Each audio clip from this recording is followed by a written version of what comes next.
Hi friends, నా videos కానీ మీకు నచ్చినట్టయితే please like and subscribe my channel.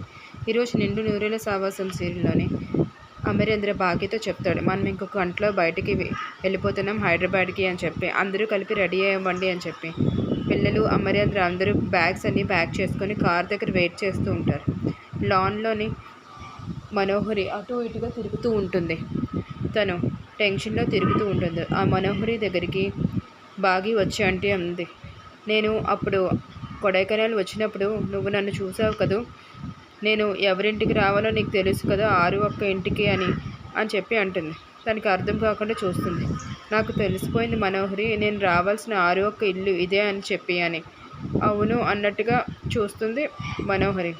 అప్పుడు బాగి అంటుంది, నువ్వు కావాలని ఆ రోజు నేను ఇంటికి రాకుండా చేయడానికి నా చేతిలో ఉన్న మొబైల్ ఫోన్ని ఎయిర్పోర్ట్లోని పగిలిపోయేలా చేసావు, ఎందుకు చేసావో నాకు తెలుసు అని చెప్పి అంటుంది.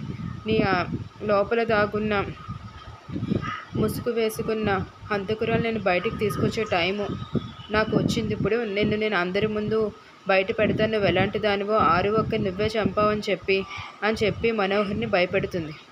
ఆ మాటలకి ఒక్కసారిగా మనోహరి భయపడుతుంది. ఏంటి బాగికి నిజం తెలుసు